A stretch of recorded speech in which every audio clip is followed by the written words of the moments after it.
Well, here we are at Majors Lands. I think it's just February 28th. It's about 30 out. Last night it was pretty cold. Probably got down to about -6. And I'm making this video for Justin. You're wondering about a block heater on a B-17 Kubota. So Jason, there is the heating element itself right there. That's the electrical connection.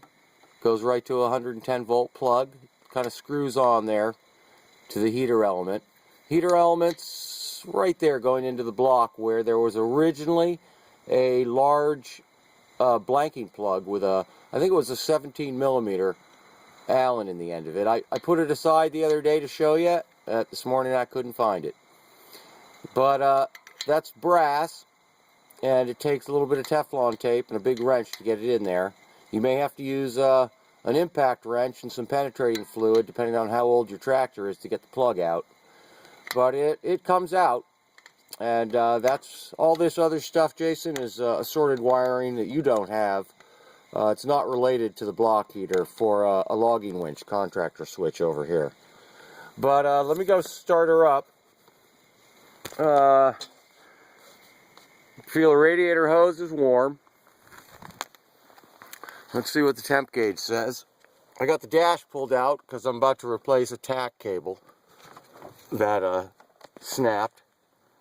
Okay, let's see. Turn the key on.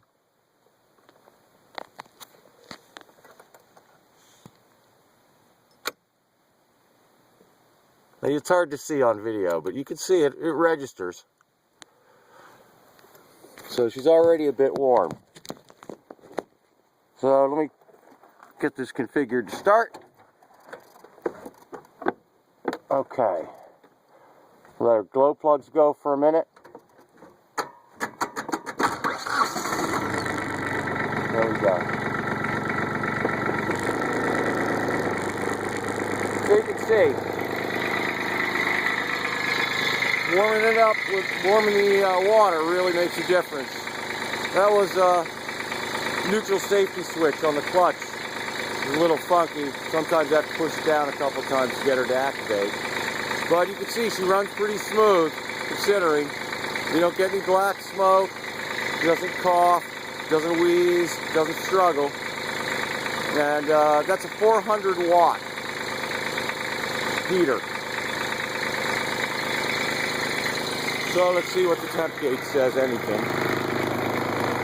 This one's funny, it goes way, way, way below the cold mark. But she's already got a little engine temp from being heated. But it takes quite a while to warm her up. I usually leave the block heater in. I got the radiator completely covered. And that's what it takes to get these things warmed up. What's important in the cold weather is letting the hydraulic fluid warm up and circulate for quite a while. I think Kubota recommends minimum 15 minutes. I find I can let this thing run a half hour with the block heater plugged in, and she still only comes up to about half warm.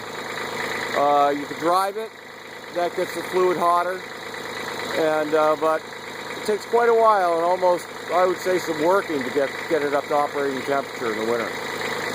Okay? So I hope that was helpful for you, Jason. Thanks for subscribing, and enjoy your Kubota.